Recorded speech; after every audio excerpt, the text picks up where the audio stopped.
So this is our annual visit to the New York Armory. Megan has agreed to meet up with me every single year for the last decade. It's getting up there, actually. And so this time we have her friend John, who's wandering around out there, who's actually a conservator of sculpture, and so maybe he can lend an air of authenticity to these videos we do, because I know that I normally have no idea beforehand what's actually going to happen. John, what's your last name? Campbell, like the soup.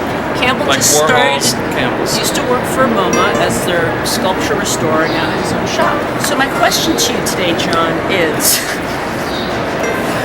what is the difference between an artist being derivative and an artist having a conversation with the past? I think everything we're looking at is responding to something.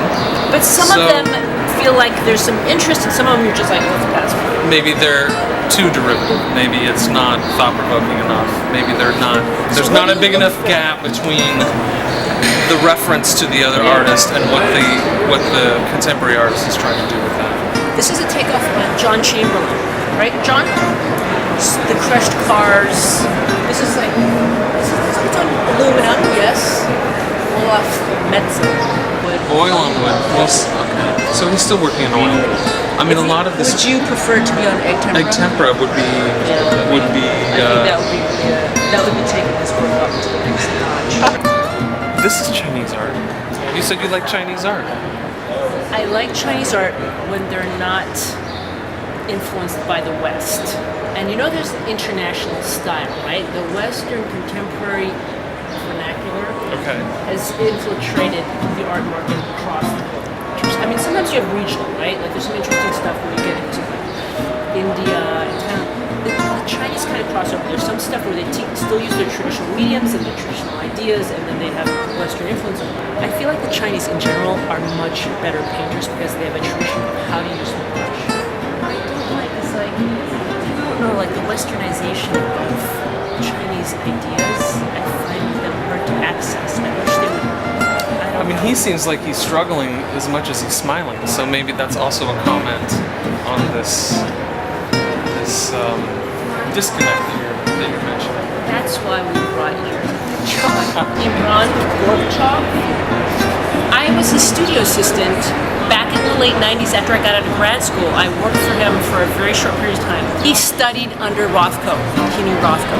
Yeah, that was big shoes to fill. Yeah, it was big shoes, and then his thing was doing these shaped canvases, all curved. This the legendary Frank Stella, whose career started pretty much in the 60s, right? That sounds right to me. So he's been making art for long. He must be in his 80s. He's got to be.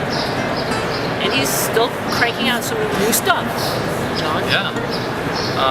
It looks like he's working on AutoCAD and designing these new shapes. Wait, is this being printed on the 3D printer? He's printing it. I'm seeing these little burnished areas. Which means that you cut? I don't know what I'm seeing there. You think it was assembled? Oh no, I see the lines over here. There they are. So pieces were printed, some pieces were printed and then it had to have been put together, right?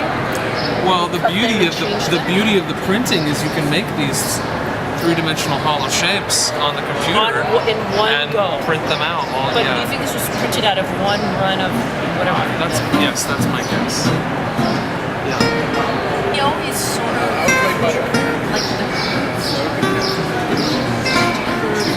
like to curve a straight object and let you know that straight object got curved. This takes in perspective because it's sculpted in perspective, right? In perspective. Out of perspective. It's sculpted based on perspective. Yes. Is that the way you'd say that? It's sculpted. I don't even know. It's like you're looking at it at an angle. You know what this is a reference to? This is a reference to Hans Holbein. Oh, very good. The ambassadors, the skull at the bottom of the painting of the ambassadors. I see that.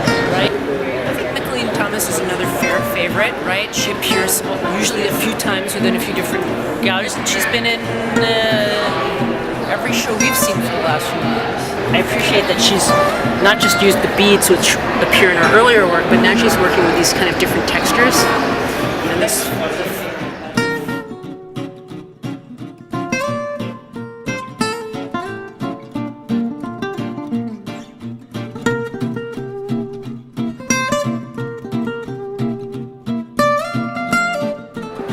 John couldn't explain to us is called turbulence, and The longer idea is the last one.